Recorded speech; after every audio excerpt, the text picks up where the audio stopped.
Welcome to my mini quest guide on Battle of the Monolith. Keep in mind that this quest will be in 4 stages, which I will only be covering over the first one as it's the only one released. For the requirements, you'll need to have 5 archaeology, which you can get from completing the archaeology tutorial. And there is no items required for this, unless you want to help the NPCs kill things that do scale to level. And keep in mind that they have the ability to stun and remove your prayer, so if you have soul split, that helps a lot. If not, you'll just need to pray melee and then bring either magic or range with mech chins, so they're easier to clear them. But there's another way you can do this, and that's as a skiller, which you don't need to do any combat. And for that, you'll want arrow shafts and feathers or something else to skill while you are doing this. So once you're at the archaeology guild, go north, speak to Wizard Trendu. Immediately accept the mini quest, and she'll say, "Oh, what a surprise! Look who it is!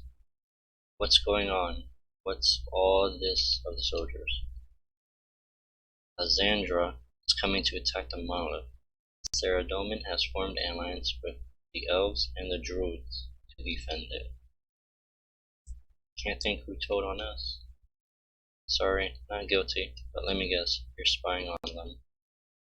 Certainly not. This whole area is of significant archaeology importance. I'm surveying it. What for? I'm assisting Raynor with an excavation of the ruins to the north. She thinks there could be an entrance to an intact area of Sinsasta.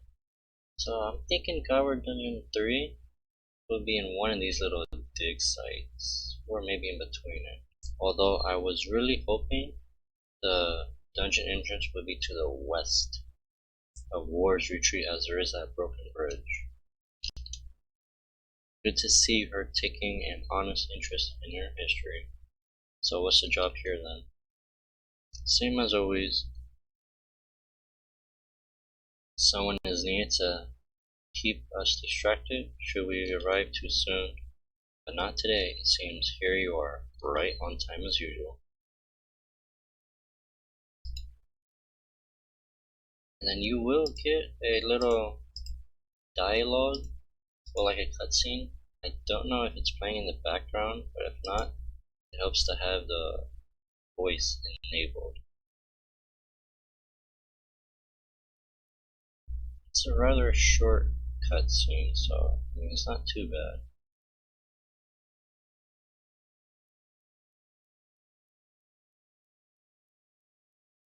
And yep, there we go, it's over. Now we will speak to Saren. Trye, well, that's my name. I must rely on you to command our forces. I put Helwer, the Risk, and Commander Zilliana under your capable command. To move them in direction, simply click on them and then click anywhere on the map where you wish to go. And then you're able to change the attack, like attack the furthest, attack the closest, attack the strongest. So, this guy, you want to move him right here, and Commander Zilliana, you want to move her pretty much by the same spot, just 2 tiles to the west. Now, let's go find Helwer. Okay, there he is, a little big boy.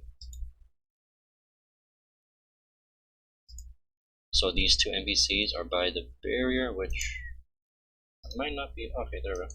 We're there. Actually, let's move this guy a little bit more, just because. And now for Helwer, this will be kind of a little tricky, but you want to move him kind of by this knight so that he's in the tree. And with that, you start. And then if you are going to help the NPCs, well, I don't have weapons, but you'll want to run east. And then just help Helwer kill these NPCs over here. First wave, which you'll clear them pretty nicely. For wave 2, you want to go to the west position around, well, you want to go like as much west as possible. And magic and range is the best here because of ricochet and chain. Then you want to stand like right here, and then again, pray melee, but they can disable your prayer, and you will need food for this.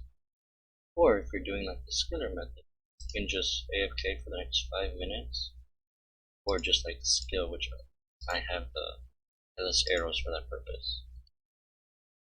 Then you'll notice that the 2 NPCs helping you will pretty much kill the guard or the knights as they are walking.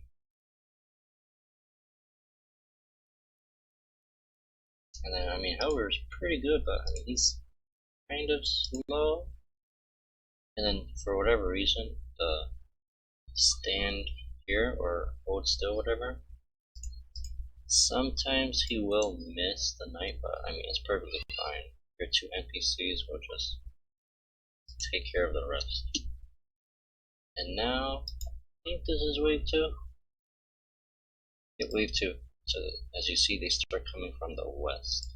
So as I said earlier, just like pretty much stand right here-ish, and then you'll safely be able to attack them. As you see, I mean, there's a lot of NPCs, so I mean, you could pretty much die. They stun you, and they're like so many. Then there's an absolute plotter, which we have never seen in game that I know of, except in Shattered World. So this is like a nice addition to it. It might be somewhere else, I'm not too sure.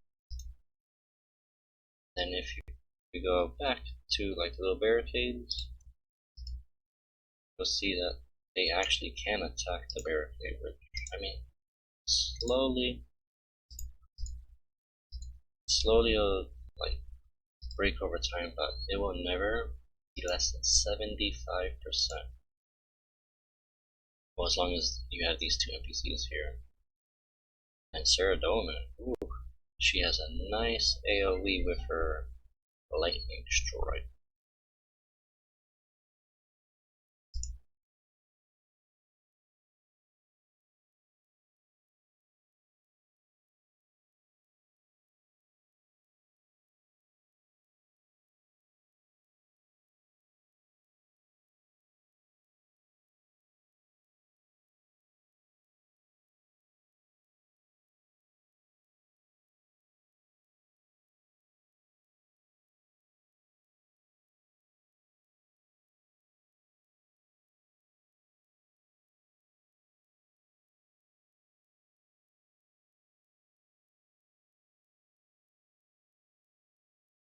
And we're back.